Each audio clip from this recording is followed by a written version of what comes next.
దేవుని పరిశుద్ధ నామమునకు మహిమ కలుగును గాక. హల్లెలూయా. మన ప్రభును రక్షకుడైన యేసుక్రీస్తు నామములో ఈ యొక్క ఆరాధనకి వచ్చిన మీ అందరికీ నా యొక్క హృదయపూర్వక వందనాలు. దేవుడు మిమ్మల్ని మీ కుటుంబాన్ని దీవించును గాక. హల్లెలూయా. దేవుడు మనల్ని మన కుటుంబాలని గడిచిన కాలమంతా కాపాడి ప్రత్యేకించి ఈ ఆగస్టు మాసంలో కూడా ఈ చివరి ఆదివారం ఇంతవరకు మనము దేవునికి సన్నిధానంలో పాటల ద్వారా ప్రార్థనల ద్వారా దేవుని యొక్క నామాన్ని మహింపరిచాము. దేవునికి సన్నిధానంలో మీ ఎదుట నిలబడి అత్యల్పని నాకు దేవుని యొక్క మాటలు అందించడానికి దేవుడు నన్ను జ్ఞాపకం చేసుకునే విధానం బట్టి అందరం హృదయపూర్వకముగా దేవునికి కృతజ్ఞతలు చెల్లిదామా. హల్లెలూయా. సమస్తమైన మహిమ ఘనత ప్రభావములు మన యేసయ్యకే చెల్లునుగాక. విలాప వాక్యముల గ్రంథము 5వ అధ్యాయము 21వ వచనాన్ని దయచేసి చదివి సహాయం చేయండి. విలాప వాక్యములు యెహోవా 5వ అధ్యాయము 21వ వచనం. యెహోవా, నీవు మమ్మును నీ తట్టు తిప్పిన ఎడల మేము తిరిగేదము, మా పూర్వపు స్థితి మరలా మాకు కలుగా చేయుము. చాలండి. ఈ చదవబడిన లేఖన భాగము ఇర్మియా రాసిన గ్రంథము విలాప వాక్యములలో మనము చదువుకొని ఉన్నాము. ఇర్మియా పుస్తకము తర్వాతనే ఈ యొక్క విలాప వాక్యములు గ్రంథం ఉంటుంది.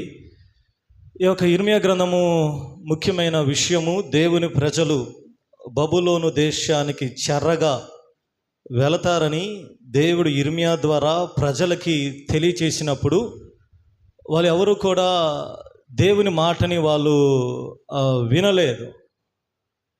అయితే క్రీస్తు పూర్వము 586 సంవత్సరంలో దేవుడు చెప్పినట్లుగా ఇశ్రాయేలు ప్రజలందరూ కూడా వారు చేసిన అవిధేయతను బట్టి దేవుడు వారిని చెరలోనికి పంపించాడు, శత్రువుల చేతికి అప్పగించాడు.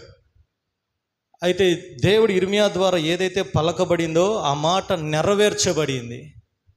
దేవుని ప్రజలందరూ, భక్తులు, చాలామంది ప్రవక్తలు అందరూ చెరలోనికి వెళ్ళిపోయి బబులోను రాజు నెబుకద్నెజరు యొక్క బానిసత్వంలో 70 సంవత్సరాలు ఉండటానికి వెళ్ళారు.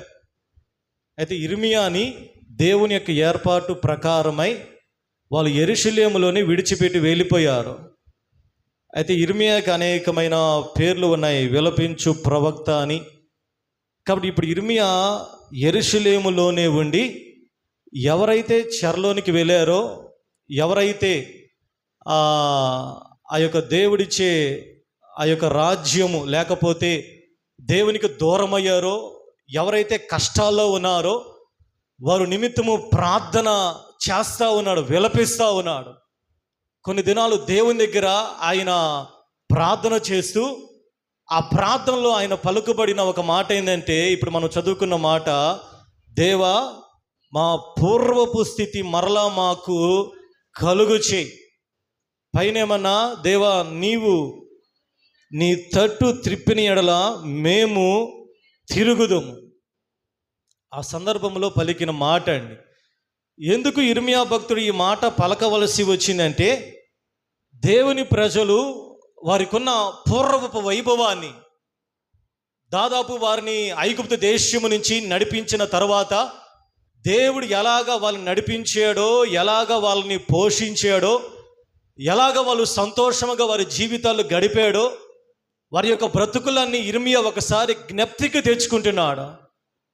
దేవుడు వాళ్ళతో ఎలాగా మెలిగాడో, దేవునికి సన్నిధి వాళ్ళకి ఎలాగ తోడుగా ఉందో, ఆ ఫరో ఎదుట దేవుడు ఎలాగ తెగుళ్ళు పుట్టించి ఫరో ఎదుట గొప్ప అద్భుతమైన కార్యములు చేశాడో, ఇవన్నీ తలంచుకుంటూ దేవుని ప్రజలు ఎలాగ జీవించారో ఇవన్నీ కూడా ఆలోచన చేస్తూ ఇప్పుడు వాళ్ళకున్న ప్రజెంట్ సిచ్యువేషన్ బట్టి ఇర్మియా గారు దుఃఖిస్తున్నాడు. ఎందుకని? వాళ్ళు ఉన్నది ఎక్కడో తెలుసా? బబులోను దేశంలో దాసులుగా ఉన్నారు. వాళ్ళు ఆ చెరలో ఖైదీలుగా ఉన్నారు. అందుకని 137వ కీర్తనలో కూడా ఇది బబులోను దేశంలో చెర కీర్తన అంటారు దీన్ని. చెరలో ఉన్నప్పుడు వాళ్ళు రాసిన కీర్తన మొదటి వచనం చదవండి. బబులోను నదుల యొద్ద కూర్చుండి ఉన్నప్పుడు సియోనును జ్ఞాపకము చేసుకొని ఏడ్చుచుంటిమి. వాటి మధ్యనున్న నిరవంజి చెట్లకు మన సితారాలు తగిలించితిమి. మనలను చెరగొన్న వారు ఒక కీర్తన పాడుడి అనిరి. మనలను బాధించిన వారు సియోను కీర్తనలలో ఒక దానిని మాకు వినిపించుడి అనిరి. మన వలన ఉల్లాసము కోరిరి. యెహోవా కీర్తనలు ఎట్లు పాడుదుము. చాలండి. వీళ్ళు చెరగొన్న ప్రాంతంలో ఆ యొక్క శత్రువులు వీళ్ళని ఒక పాట పాడమని చెప్పారు. ఎందుకంటే ఒకసారి ఒకానొక సమయంలో వీళ్ళు పాట పాడినప్పుడు ఎర్ర సముద్రం పాయలు చేయబడింది. వీళ్ళు పాటలు పాడుకుంటూ వెళ్ళినప్పుడు ఎరికో కోటలన్నీ కూల్చబడ్డాయి. అంటే వీళ్ళు చేసిన వీళ్ళ పాటల్లో ఎంత శక్తి ఉందో, ఎంత బలం ఉందో అది బబులోను దేశస్తులు కూడా తెలిసింది. కాబట్టి ఆ రోజు ఎందుకో వాళ్ళందరూ చెరలో ఉన్నప్పుడు వాళ్ళని అడిగారు, అయ్యా మీరు పాట పాడినప్పుడు ఈ కార్యాలు జరిగినాయి కదా, మీరు రోడ్డు మీద నడుచుకుంటూ వెళ్తుంటేనే ఎన్నో శత్రువులందరూ కూడా భయపడి వెనక్కి తిరిగారు కదా. కాబట్టి ఈరోజు మా యొక్క కోరికను బట్టి ఒక్క పాట మీరు పాడిన ఆ పాటలలో ఏదైనా మాకు వినిపించండి అని అడిగినప్పుడు ఇశ్రాయేలు ప్రజలు అంటున్నారు, మేము ఎట్లాగా పాడగలం? అన్యుల దేశంలో మేము ఎలాగ పాడగలం? ఆ రోజు అంటే దేవుడు మాతో ఉన్నాడు, ఆ రోజు అంటే దేవుడు మా పక్షముగా ఉన్నాడు, ఆ రోజు అంటే మేము సంతోషముగా ఉన్నాము, ఆ రోజు అంటే మేము అద్భుతాలు చూసి పాడాము. కానీ ఈరోజు మాకు పాడటానికి మాకంత దాన్ని ఏమంటారంటే అంత అంత ఆ యొక్క పరిస్థితి మా దగ్గర లేదు. కాబట్టి మా సితారాలు, మా గిటార్లు, మా వాయిద్యాలన్నీ కూడా నిరవంజి చెట్లకు తగిలించి మేము ఇక్కడ బాధపడతా ఉన్నామని దేవుని ప్రజలు వారి జీవితాన్ని తెలియచేస్తూ ఉన్నారు. కాబట్టి ఈరోజు ఇర్మియా అందుకని విలాప వాక్యములలో దేవుని ప్రజల యొక్క పరిస్థితి చాలా ఘోరముగా ఉంది. దేవునికి దూరం అయిపోయిన తర్వాత వారి జీవితాల్లో ఉన్న సంతోషము, సమాధానము, నెమ్మది, ఆరోగ్యాన్ని బట్టి దేవుని దగ్గరికి ప్రార్థన చేసి అడుగుతున్నాడు, అయ్యా మా పూర్వపు స్థితి మాకు మరలా కలుగు చేయి. రైజోలా, దేవుడు మరలా మన పూర్వపు స్థితిని కలుగు చేయగలడా? చెప్పండి అమ్మా. అందరూ సైలెంట్ మోడ్లో ఉన్నట్టుంది. ఫోన్లో 3 మోడ్లు ఉంటాయి. సైలెంట్ మోడు, చెప్పండి, వైబ్రేషన్ మోడు, ఇంకోటి ఉండిద్దండి. ఏంటి చెప్పండి? సైలెంట్ మోడ్లో ఉన్న ఫోన్ వచ్చిద్ది, వైబ్రేషన్ మోడ్లో ఉన్న ఫోన్ వచ్చింది, ఫ్లైట్ మోడ్ అని ఒకటి ఉండిద్ది అండి. తెలుసా ఫ్లైట్ మోడ్ అంటే? అలాగున్నారనుకోండి, ఇంకా ఫోను రాదు, ఫోను వెళ్ళదు. మీరు ఇప్పుడు ఏ మోడ్లో ఉన్నారు చెప్పండి అమ్మా? సైలెంట్ మోడ్లో ఉన్నారా? వైబ్రేషన్ అంటే అటు ఇటు తిరగటం అనమాట. ప్రైజ్ అలా. ఫ్లైట్ మోడ్ అంటే ఇక్కడే ఉంటాం కానీ ఎక్కడో ఆలోచన చేస్తూ ఉంటాం. ఎక్కడో ఇంకా మైండ్, బాడీ ప్రజెంటే కానీ మైండ్ ఆబ్సెంట్ అనమాట. మీరు ఎక్కడో ఉన్నట్టు అనిపిస్తుంది నాకు. ప్రైజ్ అలా. దేవుడు మరలా మన స్థితిని మనకి మరలా ఇవ్వగలడా? మన పూర్వపు స్థితిని దేవుడు మరలా మనకు అనుగ్రహించగలడా? చెప్పండి. దేవుడు ఖచ్చితంగా ఆయన మన పూర్వపు స్థితిని మనకి కలుగు చేయగలిగిన సర్వశక్తి కలిగిన దేవుడు ఆయన. చెప్పల గుర్తు దేవుని యొక్క నామాన్ని మహిమపరుద్దాం. ఇర్మియా దేవుని దగ్గర ప్రార్థన చేశాడు, అయ్యా మా పూర్వపు స్థితి, మా తొలి దినాలు ఇశ్రాయేలు ప్రజలు ఐగుప్తు దేశంలో నుంచి వచ్చినప్పుడు ఏ రీతిగా అద్భుతములు జరిగినాయో, ఏ రీతిగా శత్రువు ఎదుట ఆయన యొక్క మహిమను కనపరిచాడు, దేవుడు మాకు ఎలాంటి ఆరోగ్యాన్ని ఇచ్చాడు, ఎలాంటి వైభవాన్ని కలుగు చేశాడు, మేము నడుచుకుంటూ వెళ్తున్నప్పుడు శత్రువులు ఏ రీతిగా భయపడి యోర్దను నది వెనక్కు మరలిందో ఆ దినాలు మాకు మరలా కలుగు చేయి. ఆ దినాలు మరలా మాకు కావాలి. మేము దేవునితో ఉన్నప్పుడు ఎటువంటి బలమైన కార్యములు జరిగినాయో ఈరోజు మాకు అటువంటి దినాలు మా జీవితాల్లో కావాలి అని అడిగినప్పుడు దేవుడు ఇర్మియా ప్రార్థనను బట్టి దేవుడు వారి పూర్వపు స్థితిని దేవుడు మరలా వారికి అనుగ్రహించాడు. అందరూ బిగ్గరగా దేవునికి స్తోత్రాలు చెల్లిద్దాం. హల్లెలూయా. ఒకరోజు ప్రియ దేవుని సంగమా, మీ జీవితాల్లో కూడా జరిగిన సంవత్సరాలలో, జరిగిన దినాలలో ఒకవేళ మన యొక్క అవిధేయతను బట్టి కానీ, మన యొక్క తొందరపాటు చర్యలను బట్టి కానీ, ఒకవేళ మనుషులను బట్టి కానీ, అపవాదిని బట్టి కానీ మన జీవితంలో దేవునికి దూరం అయిపోయి, మన దగ్గర ఉన్న ధనమంతా కోల్పోయి, ఆరోగ్యం అంతా కోల్పోయి, సమాధానాన్ని కోల్పోయి, నెమ్మది కోల్పోయిన పరిస్థితులు ఉంటే ఈరోజు దేవుడు నా ద్వారా వాగ్దాన రూపముగా మాట్లాడుతున్నాడు. మీ జీవితాల్లో ఏదైతే మీరు కోల్పోయారో ఆ దినాలను దేవుడు మరలా తిరిగి మీకు అనుగ్రహించాలని దేవుడు ఇష్టపడుతున్నాడు. ఆయన హల్లెలూయా. నువ్వు దేవుని నమ్మగలిగితే, దేవుని విశ్వసించగలిగితే, మీ యొక్క పూర్వపు దినాలు ఎంత వైభవంగా ఉన్నాయో మరలా వాటిని మీ ఎదుటికి ఆయన తీసుకుని రాగలిగిన దేవుడు ఆయన. ఈరోజు ఒకవేళ మీరు అనారోగ్యముగా ఉన్నారేమో, ఒకప్పుడు ఉన్న ఆరోగ్యకరమైన జీవితాన్ని దేవుడు మరలా మన ప్రభు మనకి అనుగ్రహించగలిగిన దేవుడు ఆయన. హల్లెలూయా. ఒకప్పుడు సమృద్ధిగా చేతి నిండా డబ్బులుండి ఈరోజు ఒకవేళ ఎటువంటి డబ్బులు లేని పరిస్థితిలో ఉన్నారేమో, దేవుడు మరలా మన చేతులను ఆశీర్వదించగలిగిన దేవుడు ఆయన. మీరు కోల్పోయిన వాటిని మరలా తిరిగి అనుగ్రహించగలిగిన దేవుడు ఆయన. బిగ్గరగా దేవునికి స్తోత్రములు చెల్లిద్దాం. దేవుడు మన పూర్వపు స్థితిని దేవుడు మరలా మనకి అనుగ్రహించునుగాక. దేవుడు మన పూర్వపు వైభవును దేవుడు మరలా తిరిగి మనకి కలుగు చేయునుగాక. దేవుడు మాత్రమే చేయగలడండి. ఏ మనుష్యుడు, ఏ ప్రభుత్వము, ఏ అధికారి కూడా చేయలేడు. దేవునికి ఇది సమస్తము కూడా సాధ్యము. యోబు గురించి మనందరికీ తెలుసు. యోబు ఒకప్పుడు తన బిడ్డలతోటి, తన కుటుంబముతోటి ఎంత సంతోషముగా ఉండేవాడో. యోబుకి ఎంతమంది పిల్లలండి చెప్పండి? పలకండి, మధ్య మధ్యలో పలకండి. హల్లెలూయా. ఎంతమంది? ఎవరు చెప్పారు? 10 మంది. 7 కుమారులు, 3 కుమార్తెలు. ప్రతిరోజు కూడా కుటుంబ ప్రార్థన సంతోషముగా, ఒక్కరోజు ఒక్క ఇంట్లో భోజనము చేస్తూ ఆ సమాధానము కానీ, ఆ వైభవము కానీ, ఆ ఐక్యత కానీ, ఆరోగ్యము కానీ, ఆ దినాలు ఎంతో అవి ఆశీర్వాదకరముగా ఉండేవి. కానీ దేవుని యొక్క చిత్తమును బట్టి, దేవుని చిత్తాన్ని బట్టి యోబు చేతులారా చేసుకున్నాడా? దేవుని చిత్తాన్ని బట్టి యోబు యొక్క జీవితం అంతా గందరగోళం అయిపోయింది. యోబు పరిస్థితి అంతా కూడా తారుమారైపోయింది. తన బిడ్డలు చనిపోయారు. యోబుకి ఆరోగ్యం దూరం అయ్యింది. తన బంధువులు, తన తన స్నేహితులందరూ కూడా విరోధమయ్యారు. అందుకని యోబు 29వ అధ్యాయంలో తాను ఇలాగ దేవునికి ప్రార్థన చేస్తున్నాడు. మొదటి వచనం చదవండి. యోబు ఇంకొకసారి ఉపమాన రీతిగా ఇట్లా, నేను పూర్వకాలమును ఉన్నట్లు నేను ఉన్న ఎడల ఎంతో మేలు, దేవుడు నన్ను కాపాడుచుండిన దినములలో ఉన్నట్లు నేను ఉన్న ఎడల ఎంతో మేలు.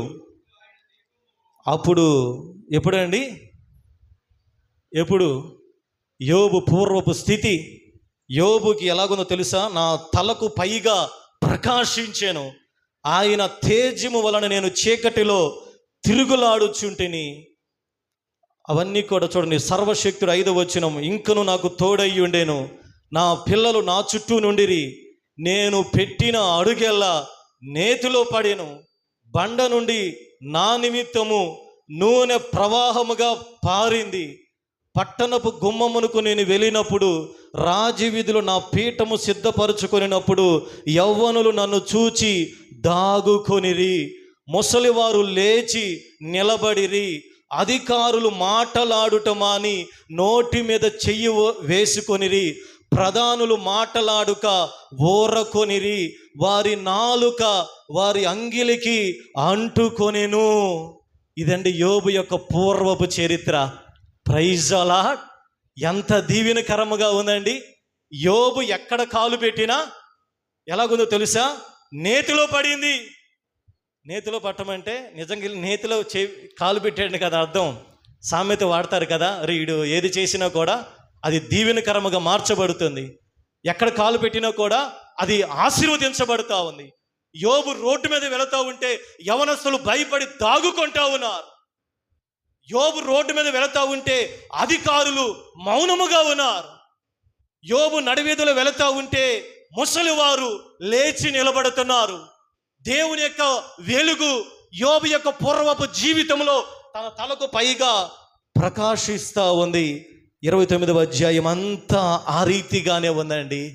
ఇది యోబు యొక్క పూర్వపు చరిత్ర. కానీ ఇప్పుడు ఏమైందో తెలుసా? ఇప్పుడైతే 30వ వచనం అంటున్నాడు, ఇప్పుడైతే నాకన్నా తక్కువ వయసు గలవారు నన్ను ఎగతాళి చేస్తున్నారు. వీరి తండ్రులు నా మందలో కాయ కుక్కలతో నుండుటకు తగని వారు నేను తలంచి ఉంటేని, వారి చేతుల బలము నాకేమీ ప్రయోజనము, వారి పౌరుషము పోయినది.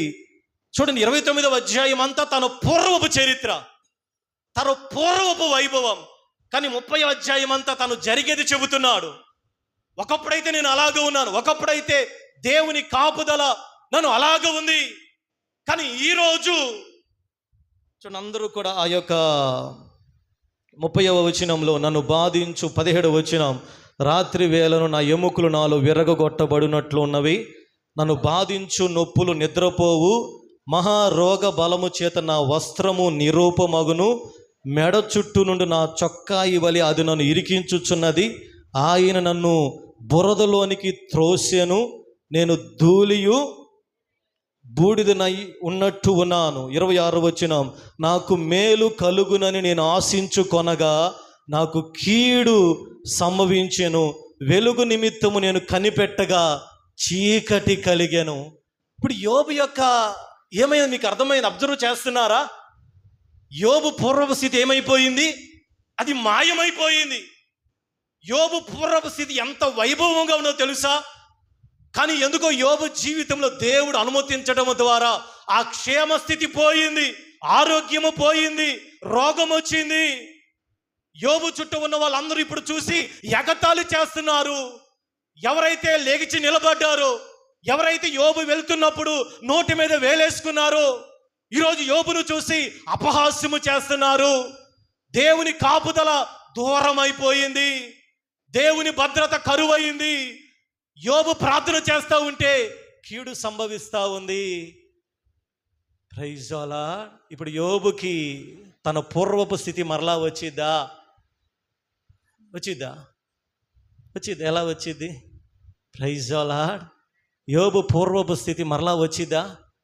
అంత బైబిల్ గ్రంథంలో యోబు వంటి శ్రమలు ఎవరు కూడా పొందలేదండి. 10 మంది బిడ్డలను కోల్పోయి, ఇంటిని కోల్పోయి, పశువులను కోల్పోయి, చివరిగా ఆరోగ్యాన్ని కోల్పోయి, ధనమును కోల్పోయి, సమాధానమును కోల్పోయి, అన్నీ కోల్పోయాడు.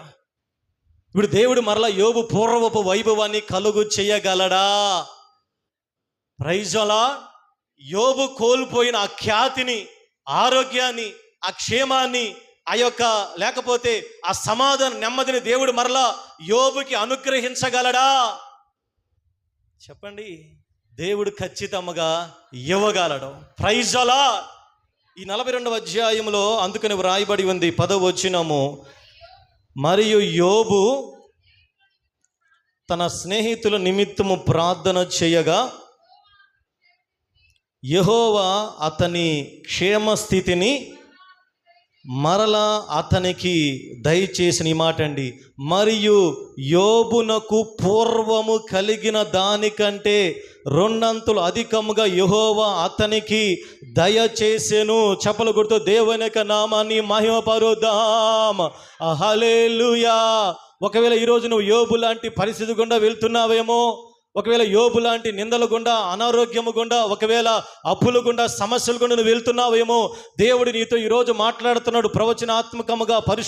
పరిశుద్ధాత్మ దేవుడు, ప్రియ దేవుని సంగమా, మీ జీవితాల్లో దేవుడు యోబును మార్చగలిగితే, యోబు పూర్వపు వైభవాన్ని దేవుడు మరలా తిరిగి చేయగలిగితే, యోబు కోల్పోయిన దానికి 2 అంతులు దేవుడు ఇవ్వగలిగితే, మీ జీవితాల్లో కూడా మీ యొక్క పూర్వపు స్థితిలో, మీ యొక్క జరిగిన కాలంలో మీరు ఏదైతే కోల్పోయారో, ఏ ఆరోగ్యాన్ని కోల్పోయారో, ఏ ధనముని కోల్పోయారో, ఏ మంచి దినాన్ని కోల్పోయారో, ఏ క్షేమ స్థితిని కోల్పోయారో, ఏ యొక్క మేలును కోల్పోయారో, ఈరోజు దేవుడు అంటున్నాడు, మీరు కోల్పోయిన వాటికి దేవుడు రెండంతలుగా తిరిగి ఇవ్వగలిగిన దేవుడు ఆయన. మీరు కోల్పోయిన వాటికి, మీరు కోల్పోయిన నష్టానికి, మీరు కోల్పోయిన ఆరోగ్యానికి దేవుడు మరలా ఆరోగ్యాన్ని ఇచ్చి మిమ్మల్ని తలగా నిలబెట్టగలిగిన దేవుడు ఆయన. Praise the lord. యోబుకి తాను కోల్పోయిన క్షేమ స్థితిని దేవుడు మరలా తిరిగి అనుగ్రహించి పూర్వమున దానికంటే రెండంతులుగా దేవుడు అధికముగా యెహోవా యోబునకు దయచేసెను. హల్లెలూయా. నిజముగా దేవుడు యోబునకు చేయగలిగితే మీకు కూడా చేయగలడు. Praise the Lord. యోబు కుటుంబానికి చేయగలిగితే నీ బిడ్డలకు కూడా చేయగలడు. యోబుకి చేయగలిగితే, యోబును దేవుడు పోగొట్టుకున్న వాటికి దేవుడు ఇవ్వగలిగితే దేవుడు మీకు కూడా ఇవ్వగలడండి. హల్లెలూయా. అందుకని యోబు అంటున్నాడు, అయ్యా నువ్వు సమస్త క్రియలు చేయగలిగిన దేవుడు అనియు, నువ్వు ఉద్దేశించినవన్నీ ఏది నిష్ఫలము కానేరదని నేను ఇప్పుడు తెలుసుకున్నానయ్యా. హల్లెలూయా. యోబు కోల్పోయిన ఆరోగ్యము తిరిగి వచ్చింది. యోబు కోల్పోయిన ఆనందం మరలా తిరిగి అనుగ్రహించబడింది. యోబు కోల్పోయిన క్షేమము తిరిగి అనుగ్రహించబడింది. యోబు కోల్పోయిన సమాధానము తిరిగి అనుగ్రహించబడింది. యోబు కోల్పోయిన ఆశీర్వాదము, కాపుదల, ఐక్యత తిరిగి మరలా పూర్వమున ఉన్న దానికంటే అత్యధికముగా అనుగ్రహించబడింది. Praise the Lord. కాబట్టి మన దేవుడు ఎవరో తెలుసా? మన పూర్వపు దినముల కంటే. అందుకని యెహెజ్కేలు గ్రంథం 36వ అధ్యాయము 11వ వచనము చదవండి. యెహెజ్కేలు గ్రంథము 36వ అధ్యాయం 11వ వచనం. పశువులను విస్తరింప చేసేదను, అవి విస్తరించి అభివృద్ధి నొందును. పూర్వమున ఉన్నట్లు నేను మిమ్మల్ని నివాస స్థలముగా చేసి మునుపటి కంటే అధికమైన మేలు మీకు కలుగు చేసేదను. అప్పుడు నేను యెహోవానై ఉన్నానని మీరు తెలుసుకొందరు. Praise the lord. ఎంతమంది సిద్ధంగా ఉన్నారు? మేము దేవుడిని తెలుసుకోవాలి పాస్టర్ గారండి. మన దేవుడు యెహోవా దేవుడు ఎంత సర్వశక్తి కలిగిన దేవుడో తెలుసుకోవాలని ఉందా? పూర్వపు వైభవము, పూర్వమున ఆరోగ్యము, పూర్వమున క్షేమము, పూర్వమున బలము, పూర్వమున ఐశ్వర్యము మేము మరలా దేవుని ద్వారా మాకు అనుగ్రహించబడాలని ఆశగా ఉంది అన్న వాళ్ళందరూ దేవునికి స్తోత్రాలు చెల్లిద్దాం. హల్లెలూయా. ఈరోజు మీరు విశ్వసించగలిగితే దేవుడు యెహెజ్కేలు ద్వారా వాగ్దానం చేస్తున్నాడు, పూర్వమున ఉన్నట్లు మేము నివాస స్థలముగా చేసి మునుపటి కంటే అధికమైన మేలు నేను మీకు కలుగు చేస్తాను. Praise the Lord. అందుకని ఆమోసు గ్రంథంలో కూడా 9వ అధ్యాయంలో దేవుడు ఆమోసు ద్వారా ప్రజలకి మాట సెలవిస్తున్నాడు. చదవండి. ఆమోసు గ్రంథము 9వ అధ్యాయము 11వ వచనం. పడిపోయిన దావీదు గుడారమును ఆ దినమున నేను లేవనెత్తి దాని గోడను బాగు చేసి దాని పోయిన చోటనెల్లా బాగు చేసి నా నామము ధరించిన అన్యజనులందరినీ నా జనులు స్వతంత్రించుకొనున్నట్లు పూర్వపు రీతిగా దానిని మరలా కట్టుదును. హల్లెలూయా. ఇలాగ జరిగించి యెహోవా వాక్కు ఇదే. దావీదు గుడారము, ఇది దావీదు యొక్క రాజ్యమునకు సంబంధించిన ప్రవచనం అండి. దావీదు యొక్క రాజ్యం అనగా గుడారము పడిపోయింది, అది పాడైపోయింది. అది పాడైపోయి అది నాశనానికి సమీపముగా ఉంటే దేవుడు ఆమోసు ద్వారా ప్రవచన రీతిగా ఒక మాట మాట్లాడుతున్నాడు. అదే ఇప్పుడు మనం చదువుకున్న మాట. ఆ దినమున నేను పడిపోయిన దావీదు గుడారమును లేవనెత్తి గోడను బాగు చేసి దాని పోయిన చోట్లను బాగు చేసి ఎదోము శేషమును నా నామము ధరించిన అన్యజనులందరినీ నా జనులు స్వతంత్రించుకున్నట్లు పూర్వపు రీతిగా దానిని మరలా కడతాను. Praise the lord. పూర్వమున్నట్లుగా మరలా నేను బాగు చేస్తాను. పూర్వమున ఉన్నట్లుగా నేను మరలా దాన్ని నిలబెడతాను. పూర్వమున ఉన్నట్లుగా దానికి మరలా నేను ఆరోగ్యాన్ని, క్షేమాన్ని, ఐశ్వర్యాన్ని నేను ఇవ్వబోతున్నాను. పూర్వమున ఉన్నట్లుగా దేవుడు అదే రీతిగా మన సంఘానికి, సంఘ బిడ్డలకి పూర్వపు రీతిగా దేవుడు కట్టునుగాక. నీ ఆధ్యాత్మిక జీవితము పూర్వమును ఎలాగ ఉన్నదో అదే రీతిగా దేవుడు నిర్మించునుగాక. పూర్వమున దేవునికి నీకు ఎలాంటి సంబంధము, ఎలాంటి వైరాగ్యము ఉన్నదో అదే రిలేషన్, అదే సంబంధాన్ని దేవుడు నీకు అనుగ్రహించునుగాక. హల్లెలూయా, హల్లెలూయా. దేవుడు అంటున్నాడు, నేను మరలా పూర్వపు రీతిగా నేను మరలా దాన్ని నేను కట్టబోతున్నాను. పూర్వపు రీతిగా నేను మరలా దాన్ని నిర్మించబోతున్నాను. ఎక్కడెక్కడైతే అది పాడైపోయిందో నేను బాగు చేయబోతున్నాను. నేను మరలా దాన్ని నిర్మించబోతున్నాను. కాబట్టి ఈరోజు ఈ వాగ్దానములు మన కొరకే. మీరు విశ్వాసంతో, రోషము కలిగి దేవుని దగ్గర ప్రార్థన చేస్తే, మీరు దేవుని దగ్గర మొరపెడితే, మీ పూర్వపు వైభవము ఎలాగ ఉన్నదో దేవుని సన్నిధానంలో నేను దైవజనుడిగా నేను చెబుతున్నాను కదా, దేవుడు మీరు కోల్పోయిన ఆ పూర్వపు వైభవాన్ని దేవుడు మరలా తిరిగి అనుగ్రహించగలిగిన సర్వశక్తి కలిగిన దేవుడు ఆయన. అందరము చప్పలు కొడుతూ దేవుని యొక్క నామాన్ని మహిమపరుద్దాం. మనం చప్పలు కొడుతుండగానే పరిశుద్ధాత్మ దేవుడు తన బలమైన కార్యమును జరిగించబోతుండగా దేవుని సన్నిధానంలో ఆత్మ చేత నింపబడి, దేవా మా పూర్వపు వైభవమును కలుగు చేయండి నాయన, మా పూర్వపు శక్తితో నింపండి. మేము కోల్పోయిన ఆరోగ్యమును అయ్యా, మేము కోల్పోయిన ఐశ్వర్యాన్ని, మేము కోల్పోయిన ధనమును నాయన అయ్యా, మేము కోల్పోయిన ఆ క్షేమ స్థితిని మాకు దయచేయండి ప్రభు అంటే, దేవుడు నిశ్చయముగా నీ కుటుంబంలో, నీ బిడల ఎడల, నీ ఆధ్యాత్మిక జీవితంలో శత్రువు దొంగిలించిన ప్రతి దానిని దేవుడు మరలా తిరిగి అనుగ్రహించబోతున్నాడు. హల్లెలూయా, హల్లెలూయా. చీకటిలోనే నున్నప్పుడు నీ వెలుగు నాపై ఉదయించెను. చీకటిలో నేనున్నప్పుడు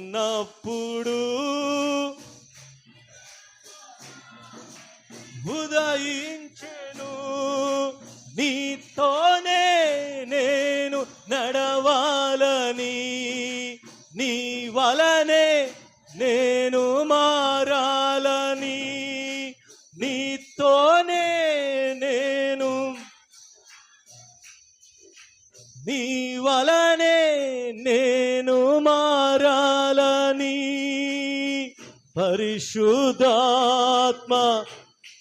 మికముతో నన్ను నింపుచున్నావు. నీ రాకడకై నిరంతరం నీతోని జీవించాలని అడుగుదాం. ఆశనన్నిలా బ్రతికించుచున్నది, నిరంతరం నీతోని జీవించాలని. ఆశనన్నిలా బ్రతికించుచున్నది. నా ప్రాణేశ్వరా యేసయ్యా, నా సర్వస్వమా యేసయ్యా, నా ప్రాణేశ్వరా యేసయ్యా, నా సర్వస్వమా యేసయ్యా. నిరంతరం నీతోనే జీవించాలనే ఆశనన్నిలా బ్రతికించుచున్నది. నిరంతరం నీతోనే జీవించాలనే ఆశనన్నిలా బ్రతికించుచున్నది. నా ప్రాణేశ్వరా యేసయ్యా, నా సర్వస్వమాడుదాం యేసయ్యా, నా ప్రాణేశ్వరా యేసయ్యా, నా సర్వస్వమా యేసయ్యా, నా ప్రాణేశ్వరా యేసయ్యా, నా సర్వస్వమా యేసయ్యా. హల్లెలూయా. దేవుడు మన పూర్వపు వైభవమును దేవుడు కలుగు చేయును గాక. పూర్వపు రీతిగా దేవుడు మనల్ని బలపరచును గాక.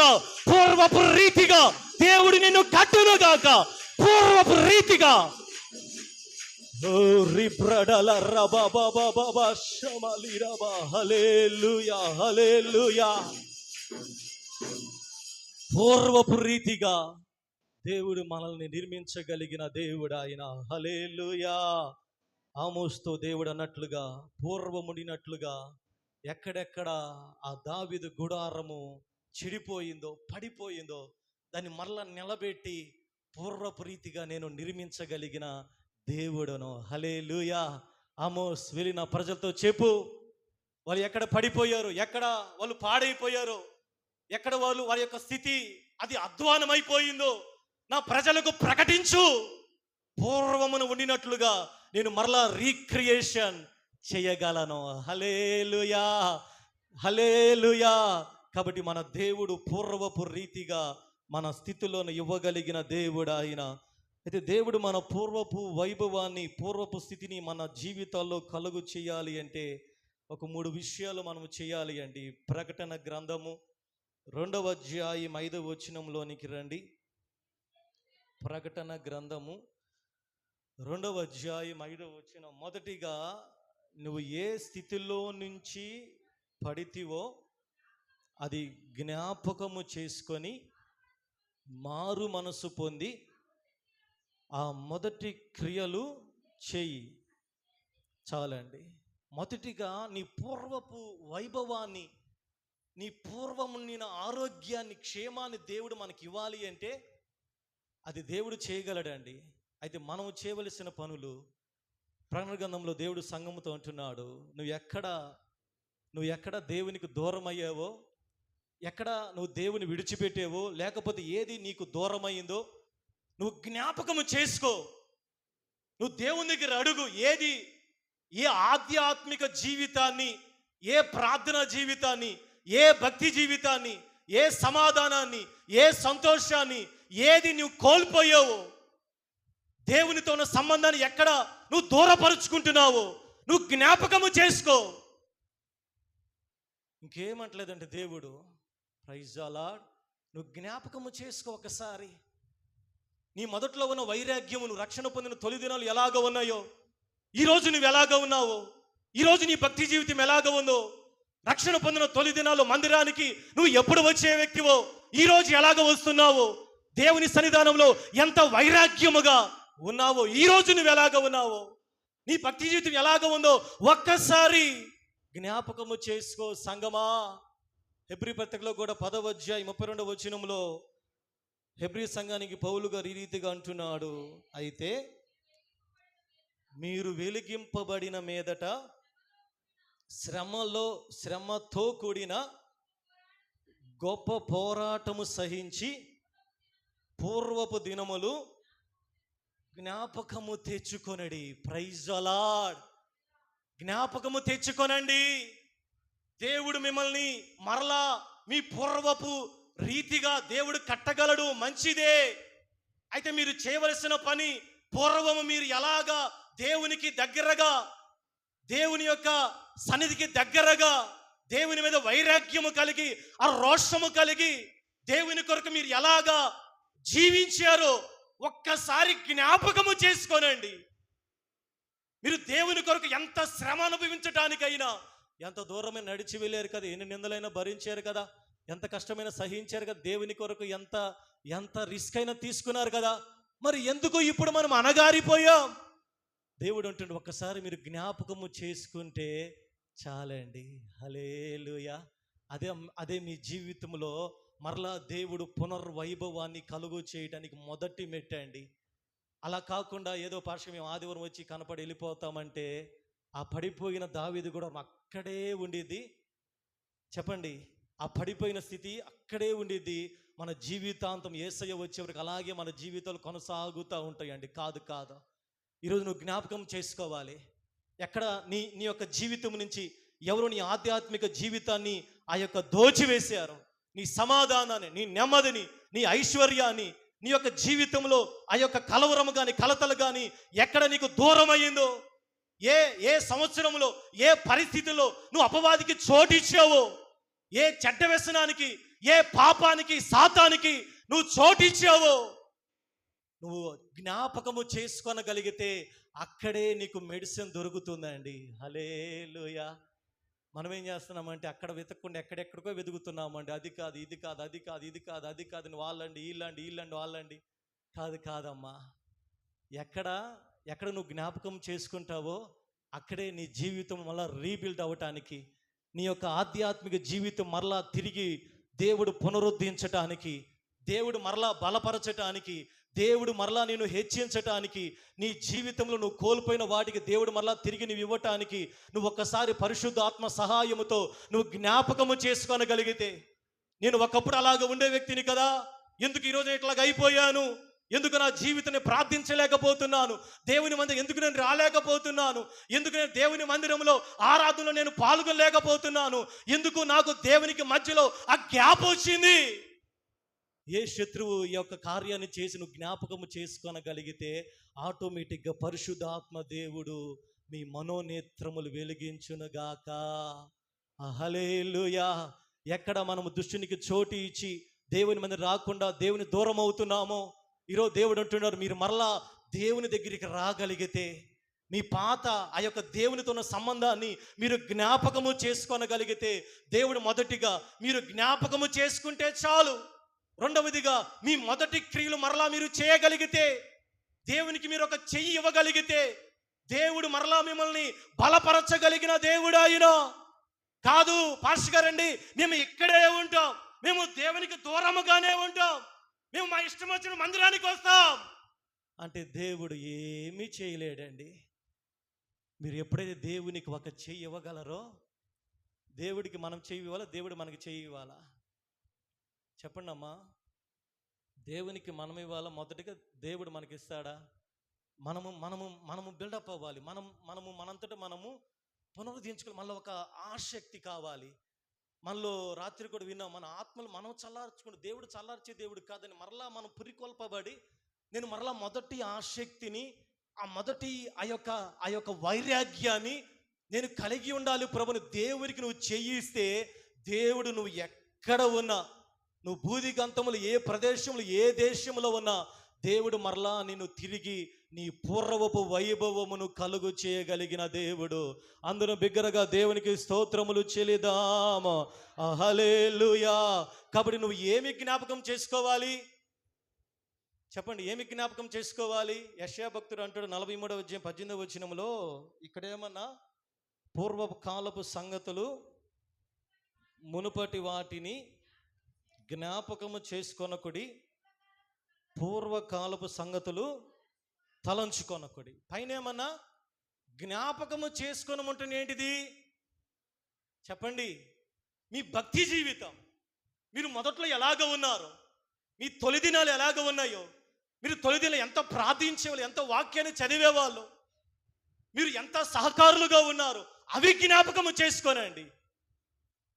ఏది జ్ఞాపకము చేసుకోనకూడదు చెప్పండి? మునుపటి వాటిని, జరిగిపోయిన, అది ఏదైనా ఒక సన్నివేశం సందర్భం కావచ్చు, ఏదైనా ఇష్యూలు కావచ్చు, ఏదైనా అది పరిస్థితి ఏదైనప్పుడు మీ జీవితం ఏదైనా జరిగిపోయిన వాటిని ఒకవేళ మీరు తలంచుకొని ఉంటే మీరు మరలా తిరిగి నిర్మించబడలేరండి. ఈరోజు మనం లేచి దగ్గర ఏం మాట్లాడుకుంటాం? ఫలానా సంవత్సరం పాస్టర్ గారండి, ఫలానా 2010 సంవత్సరం అది జరిగిందండి, 2012 అది జరిగిందండి, 2013 అది జరిగిందండి, ఇంకా అవి పట్టుకొని ఎలాడుతూ ఉన్నామా? Praise the Lord. దేవుడు మరలా తిరిగి మనల్ని పునరుద్ధరించాలి, పునర్నిర్మించాలి, పూర్వపు స్థితిని కలుగు చేయాలంటే గతాన్ని ఏం చేయాలి చెప్పండి? జరిగిపోయిన వాటిని ఇంకా తలంచకండి. అది ఎక్కడో కూడా మీరు జ్ఞాపకము చేసుకొనవాకండి. ఒకవేళ ఎవరైనా మిమ్మల్ని గాయపరిచినా, మీరు గాయముల గుండా వెళ్ళినా, దేవునికి అప్పగిస్తే అది ఏ గాయమైన మాటల ద్వారా, ప్రవర్తన ద్వారా మీకు విరోధముగా అపవాది చేసినా, అది ఎటువంటి గాయమైనా మన దేవుడు ప్రతి గాయమును స్వస్థపరచగలిగిన దేవుడు ఆయన.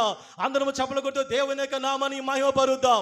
మీ భౌతిక సంబంధమైన ఆధ్యాత్మికంగా అపవాది చేసిన గాయములన్నీ యేసు నామములో స్వస్థత కలుగునుగాక. ఇప్పుడు గాయము స్వస్థత అవ్వాలంటే ఏం చేయాలి చెప్పండి? పొద్దుగులు దాన్ని ఎవరికైనా గాయమైంది, రోడ్డు మీద పడ్డారు ఎప్పుడైనా చిన్నప్పుడు కానీ? చేతులు చూపించండి. పలకండి ఒకసారి. మేము చూస్తాం, నాకు నిద్ర వస్తుంది. పలకండమ్మ. మా గాయాలైన చాలామంది మోకాళ్ళ మీద మోచే గాయాలు అవుతూ ఉంటాయి కదా. ఆ గాయం తగ్గాలంటే ఏం చేయాలి? పొద్దుగులు గాయం ఎట్టేటగా అంటా ఉంటే తగ్గిద్దా? చెప్పండి అమ్మ. కొంతమంది గిల్లుతూ ఉంటారు అన్నమాట. చెప్పండి ఏం చేయాలి? ఆ గాయం మానాలంటే మందు రాయాలి ఒకటి, దాన్ని అట్లాగా వదిలేసేయాలి. అక్కడే హీలింగ్ ఉంటుందండి. మీరు పొద్దుగులు దాన్ని గెలుగుతూ ఉన్నారు కూడా, గాయం ఏమైపోయిద్ది? అది ఇంకా పెద్దదయ్యిద్దండి, సెప్టిక్ అయిపోయిద్ది. సేమ్ అంతే మీ జీవితంలో అది ఒకవేళ జరిగితే దాన్ని వదిలేసేయండి. దాన్ని మీరు జ్ఞాపకము చేసుకుంటూ అపవాది జ్ఞాపకము చేస్తూ ఉంటే ఈరోజు వాడిని తీసి పక్కన ఇసిరేసి, దేవా మేము మీ చేతులకు వస్తున్నాం, ఇదిగో మా తొలి దినాలు, మా ప్రార్థన జీవితము మేము ఎలాగ ఐక్యముగా, లేకపోతే మా భక్తి ఎలాగ ఉందో మమ్మల్ని బలపరచండి ప్రభు అంటే దేవుడు ఇప్పుడే మీ జీవితంలో తన బలమైన కార్యములు జరిగించగలిగిన దేవుడు ఆయన. హల్లెలూయా. రెండవదిగా అపోస్తల కార్యముల గ్రంథము 28వ అధ్యాయంలోనికి రండి. అపోస్తల కార్యముల గ్రంథము 28వ అధ్యాయము. ఇక్కడ అపోస్తలుడైన పౌలు, మనందరికీ తెలుసు, అపోస్తలుడైన పౌలు జీవితంలో సువార్త పని నిమిత్తము వెళతా ఉన్న సమయంలో ఒక సందర్భం జరిగిందండి.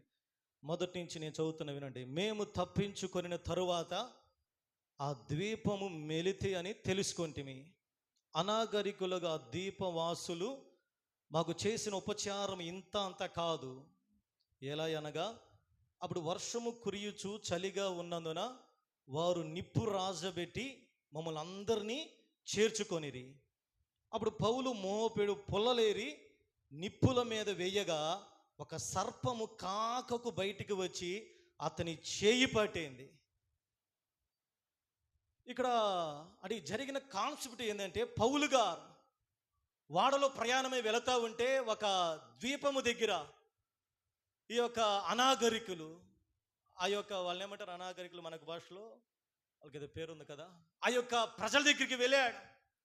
వెళ్ళినప్పుడు ఆ చలిగా ఉందని వాళ్ళు కట్టెలు తెచ్చి చలిమంట వేశారు.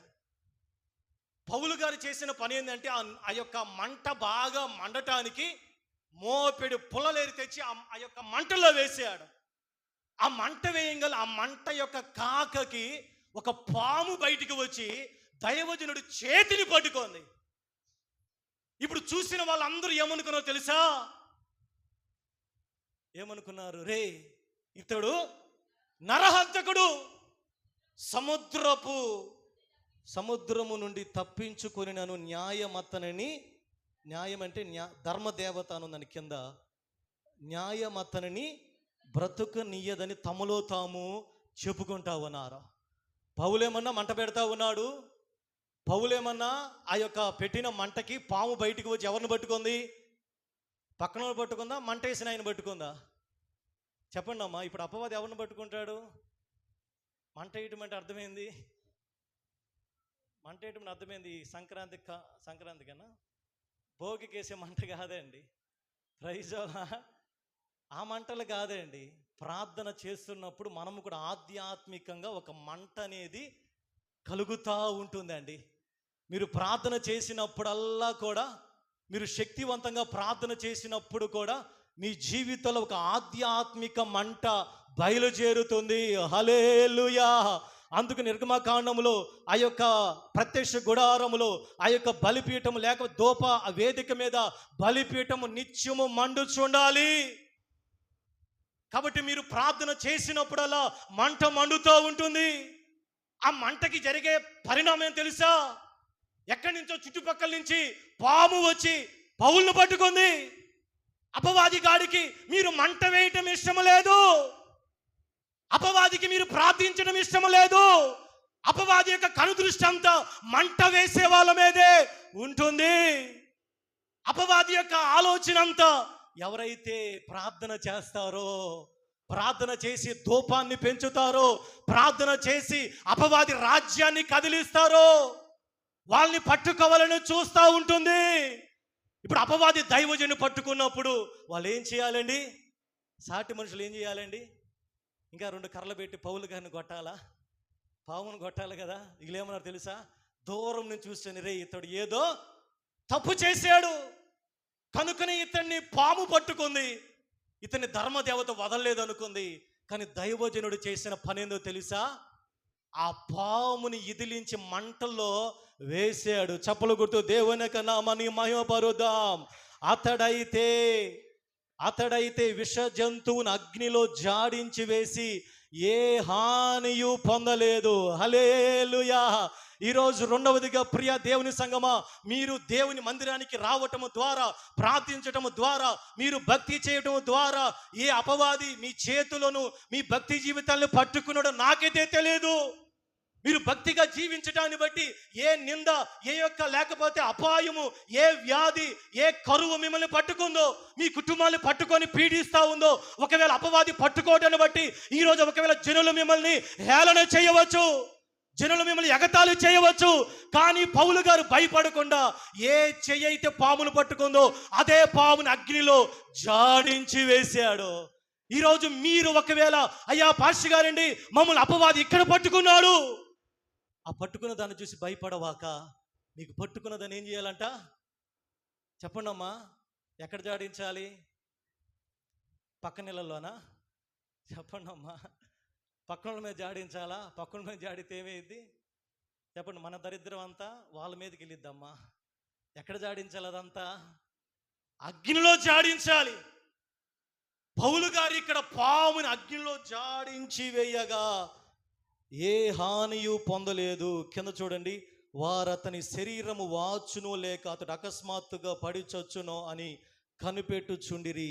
చాలా సేపు కనిపెట్టుచుండిన తరువాత అతనికి ఏ హానియు కలుగకుండా చూచి అభిప్రాయములు మాని ఇతడొక దేవత అని చెప్పసాగిరి. హల్లెలూయా, హల్లెలూయా. అపవాది ఒకవేళ మీ జీవితంలో దేవుని మందిరికి వస్తున్నారని, దేవుని ప్రార్థిస్తున్నారని, దేవుని దగ్గర నమ్మకముగా ఉన్నారని, ఒకవేళ మీ జీవితాల్లో దేవునికి మీరు నమ్మకంగా ఉండటాన్ని బట్టి అపవాది మిమ్మల్ని శోధిస్తూ ఉంటే, ఈరోజు ఆ శోధనైన, బాధైన, వేదనైన, వ్యాధైన, కరువైన, అది ఏదైనా మీరు దేవునికి మందిరంలో దేవునికి సన్నిధానం నిత్యం అగ్ని మండుతూ ఉంటుంది.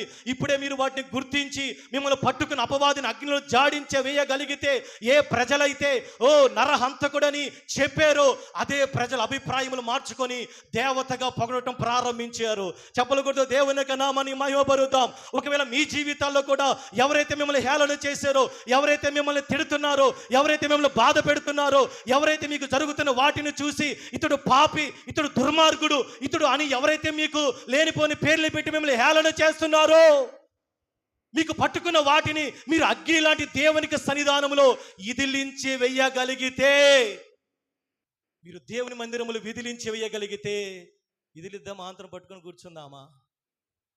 చెప్పండి. మమ్మల్ని ఏం పట్టుకోలేదు పాస్టర్ గారండి అంటే నువ్వు ఖచ్చితంగా పట్టుకున్నట్టేనండి. దైవజనుడే పట్టుకుంటే మనం ఏ పార్టీ వాళ్ళమమ్మా?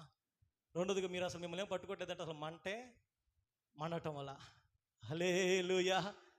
పట్టుకుని గుర్తిద్దాం, ఎక్కడ పట్టుకున్నాడు అపవాది? చెప్పండి. ఏం చేయాలి ఇప్పుడు?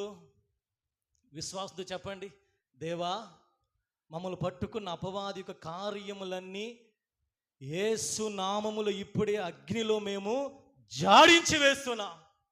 Praise the Lord. మిమ్మల్ని మీరు గుర్తించి అపవాది కార్యముల్ని మీరు భయపడక, అది ఏది చేసిన అపవాది ఎంత భయపెట్టినా సరే మీరు అగ్నిలో జాడించి వేయగలిగితే మన దేవుడు అభిప్రాయములు మార్చగలిగిన దేవుడు ఆయన. హల్లెలూయా. యేసయ్య నామములో శక్తి ఉన్నదయ్యా, మన యేసయ్య నామములో శక్తి ఉన్నదయ్యా. నమ్మితే చాలు నీవు పొందుకుంటావు శక్తిని, నమ్మితే చాలు నీవు పడదాం, పొందుకుంటావు శక్తిని. యేసయ్య నామంలో శక్తి ఉన్నదయ్యా, మన యేసయ్య నామంలో. దురాత్మలను పారద్రోలినా, దుఃఖితులను ఆదరించినా, దురాత్మలను పారద్రోలినా, దుఃఖితులను ఆదరించినా, జాడిదాం యేసయ్య నామంలో శక్తి ఉన్నదయ్యా, మన యేసయ్య నామంలో శక్తి ఉన్నదయ్యా. యేసయ్య నామంలో ఇప్పుడే శక్తి ఉన్న. అగ్ని మండుతా ఉంది ప్రదేశంలో, దేవునికి అగ్ని మండుతా ఉంది. జాడించి వేయండి. మన యేసయ్య నామంలో శక్తి ఉన్నదయ్యా, మన యేసయ్య నామంలో శక్తి ఉన్నదయ్యా, యేసయ్య నామంలో శక్తి ఉన్నదయ్యా, మన యేసయ్య నామంలో శక్తి ఉన్నదయ్యా. యేసయ్య నామంలో ఇప్పుడే శక్తి ఉన్నదయ్యా, మన యేసయ్య నామంలో శక్తి ఉన్నదయ్యా, యేసయ్య నామంలో శక్తి ఉన్నదయ్యా, శక్తి ఉన్నదయ్యా. ఇప్పుడే మన చేతులకి మన జీవితాలకి పట్టుకున్న అపవాది ఎక్కడ నిన్ను పట్టుకున్నాడు, ఎక్కడ నిన్ను పీడిస్తున్నాడు, ఇప్పుడే విశ్వాసముతో జాడించండి, ఇదిలించండి. ఇప్పుడే మనము చేయించుండగానే అపవాది కార్యములు లయపరచబడగలిగిన దేవుడు ఆయన.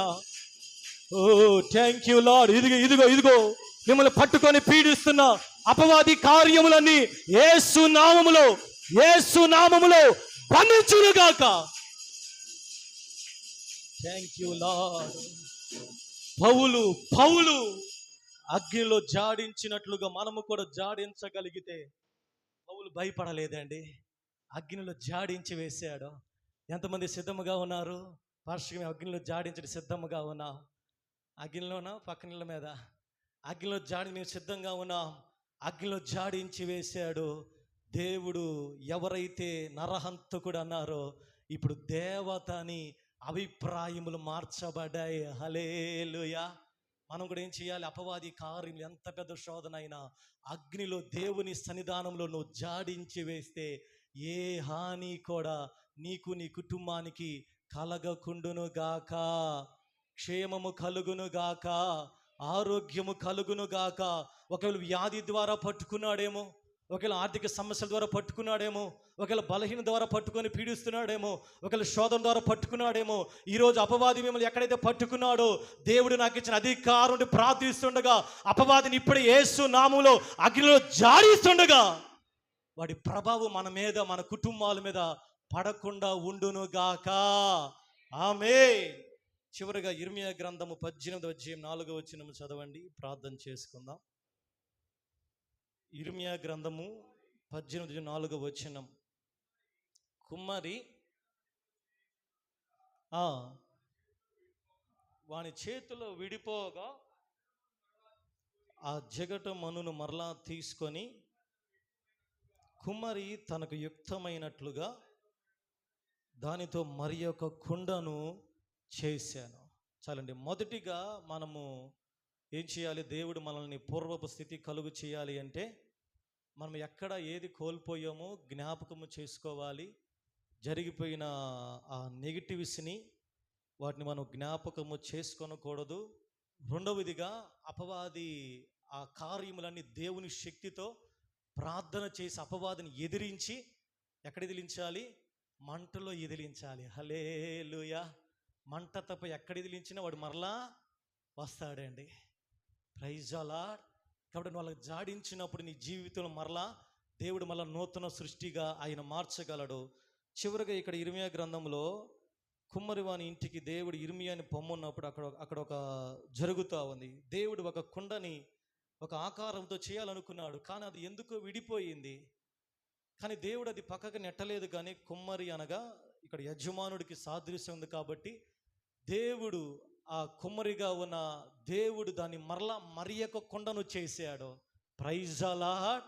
తనకు యుక్తమైనట్లుగా దేవుడు ఎందుకు ఆ కొండని పారవేయలేదు, ఎందుకు ఆ కొండనే తీసుకుని మరలా ఎందుకు చేయగలిగాడో తెలుసా? చెప్పండి ఎవరైనా. మీరే చెప్పుకోండి పాస్టర్ గారు అన్నట్టుగా ఉందన్నమాట. అన్నీ మీరే చెబుతున్నారుగా. ఎందుకు దేవుడు దాన్ని పారవేయకుండా, మట్టి లేదా బయట, ఎందుకు దేవుడు ఆ కొండనే ఎందుకు వినియోగించుకున్నాడో తెలుసా? ఎందుకు దానితోని మరి ఒక కొండను ఎందుకు చేశాడో తెలుసా? అది దేవుని చేతుల్లో ఉన్నది కనుక. హల్లెలూయా. దేవుని చేతుల్లో ఉంటే అది ఏ పరిస్థితి అయినా కూడా దేవుడు మరలా తనకు యుక్తమైనట్లుగా వేరొక కొండను చేశాడు. కాబట్టి చివరిగా నువ్వు దేవుని చేతుల్లోనికి రాగలిగితే, నువ్వు దేవుని చేతుల్లోనికి రానంత కాలము నువ్వు ఎంత ప్రార్థించినా, నువ్వు ఎంత ఉపవాసం ఉన్నా, ఎంత మొరపెట్టినా, నువ్వు దేవుని చేతుల్లోనికి రాకుండా, నువ్వు దేవునికి అప్పగించుకొనకుండా, దేవా నన్ను బాగు చేయి, అయ్యా నన్ను నా పూర్వపు వైభవాన్ని నాకు దయచేయి అంటే కుదరదండి. ఏమి చేయాలి? దేవునికి నువ్వు అప్పగించుకోవాలి. ఇక్కడ కొండ దేవునికి అప్పగించుకుంది కనుకనే ఏది జరిగినా, పగిలిపోయినా, విడిపోయినా అది దేవుని చేతుల్లో ఉన్నదండి. ప్రైజ్ అలాడ్. హల్లెలూయా. నువ్వు ఎంత పెద్ద విశ్వాసమైనా నువ్వు దేవుని చేతుల్లోనికి రాగలిగితే దేవుడు మరలా నిన్ను తీసుకొని తనకు యుక్తమైనట్లుగా మరి యొక్క కొండను చేయగలడు. అంటే దానికి అర్థమేం తెలుసా? మరి యొక్క చరిత్రను నీ జీవితంలో ఆయన లిఖించగలిగిన దేవుడు. ఆయన నీ భవిష్యత్తును మరలా తిరిగి పునరుద్ధరించగలిగిన దేవుడు. ఈరోజు చాలాసార్లు మనకేమి జరుగుతుందంటే, మనం బయటే ఉంటున్నాము, మనం దేవునికి దూరముగానే ఉంటున్నాము. దేవుని చేతులు లేకుండా, దేవా నన్ను ఇది చేయి, అది చేయి, అది చేయి అంటే, దేవుడి ముందు నా చేతుల్లోనికి రండమ్మా. దేవునికి అప్పగించుకుంటేనే కానీ ఆయన మనల్ని, చెప్పండి, పూర్వపు స్థితి కలుగు చేయలేడండి. ప్రార్థించడం ఆయన చేతుల్లోనికి రావటం కాదమ్మా. ప్రార్థన ఎవరైనా చేస్తారు, పాటలు ఎవరైనా పాడతారు, రేత్రంతా పాడుతున్నారు. చూడండి, వాళ్ళని చూసి నేర్చుకోండి అమ్మ. ఎగురుతున్నారు. మనం ఆరాధనలో కాసేపు నుంచోవాలన్నా అబ్బా నొప్పండి, అయ్యా బాబోయ్ అంటాము. దేవుని చేతి రావటం అంటే ఏంది మామూలు విషయం కాదండి. దేవునికి అప్పగించుకోవటం అంటే దానికి అర్థం ఏమిటి? ఐసీయూలోకి వెళ్ళేటప్పుడు ఒక డాక్టర్ చేత ఒక సంతకం, యజమానుల చేత ఒక సంతకం పెట్టిస్తారు. ఏమని తెలుసా? ఏదైనా అలాగ అప్పగించుకోవాలండి. కాదు డాక్టర్ గారు, నేను సంతకం పెట్టమంటే ఇంటికి తీసుకెళ్ళని అంటాడు. సేమ్ మనం కూడా దేవునికి ఎలాగ అప్పగించుకోవాలి? దేవా నువ్వు ఏది చేస్తే అది చేయటం నేను సిద్ధమని దేవునికి ఒక సంతకం పెట్టాలి. ఎంతమంది సంతకం పెట్టారు దేవునికి? చెప్పండి. మీ చేతులు దేవుడు చూస్తున్నాయంగా చూసేది. సంతకం పెడతామంటే మామూలు విషయం కాదండి. పూర్తిగా అప్పగించుకోవడం, ఏది జరిగినా దానికి అర్థం ఏమైనా సంతకం పెడతా తెలుసా? ఏం డాక్టర్ గారు మంచిగా పంపిస్తాను కాదండి, అక్కడ తీర్మానం. ఆ షీట్ ఎప్పుడైనా చదివారా? చదివారు ఎప్పుడైనా? చచ్చినా మాకు సంబంధం లేదు. కాబట్టి దీని మీద మీ సంతకం పెడితే నేను ప్రొసీడ్ అవుతాను. ఇప్పుడు మీరు సిద్ధమా? దేవుడు మమ్మల్ని ఏది చేసినా, ఆయన ఏది చెప్పినా ఆయనకి ఇష్టమైనట్లుగా, మనకి ఇష్టమైనట్లు కాదండి. ఈరోజు మనం ఏం చేస్తామంటే, ముందు మనం రాస్తాం పేపర్ మీద, దేవా ఇదిగో నన్ను ఇలా చేయి, అలా చేయి, అలా చేయి, ఇట్లా చేయి, కాబట్టి నన్ను సంతకం పెట్టి దేవునికి, దేవుడు అంటే దాన్ని చించేసి ఆయన డస్ట్బిన్లో పడేస్తున్నాడు. అలా కాదండి. ఆయన చెప్పినది చేయడం నువ్వు సిద్ధమా? ఆయన చేతులనికి రావటానికి, ఆయనకి ఇష్టం వచ్చినట్లుగా నేను మోలు చేయటానికి నువ్వు సిద్ధమైతే తల్ల వంచలు ప్రార్థన చేసుకుందాం. దేవుడు మన పూర్వపు స్థితిని మనకు కలుగు చేయాలి అంటే 3 విషయాలు మనం విన్నాము. మన తొలి దినాలు మనం జ్ఞాపకము చేసుకోవాలి. ఎక్కడ మనం పడిపోయామో, ఎక్కడ మనం జారిపోయామో, ఎక్కడ మనము అపవాదికి అవకాశం ఇచ్చామో, ఎక్కడ మనం ఫెయిల్ అయ్యామో, ఎక్కడ నష్టపరచబడ్డామో. ఒకవేళ మన యొక్క అజ్ఞానాన్ని బట్టి మనం ఒకవేళ నష్టపోతే దేవుడు మరలా నిన్ను నూతన సృష్టిగా మార్చగలడు ఆయన. రెండవదిగా, అపవాది యొక్క క్రియలు ఎక్కడ నిన్ను పట్టుకొన్నాయో వాటిని నువ్వు ఇదిలించాలి. దేవుని సన్నిధానమైన అగ్నిలో నువ్వు అక్కడే పెట్టుకొని, నీ చేతికే పెట్టుకొని ప్రార్థన చేస్తే దేవుని కార్యము జరగదండి. ఇక్కడ అపవాది వాడి యొక్క నేచరే పట్టుకోవటం, మళ్ళీ పీడించటం వాడి యొక్క నేచర్. కాబట్టి మనం ఎదిలించాలి.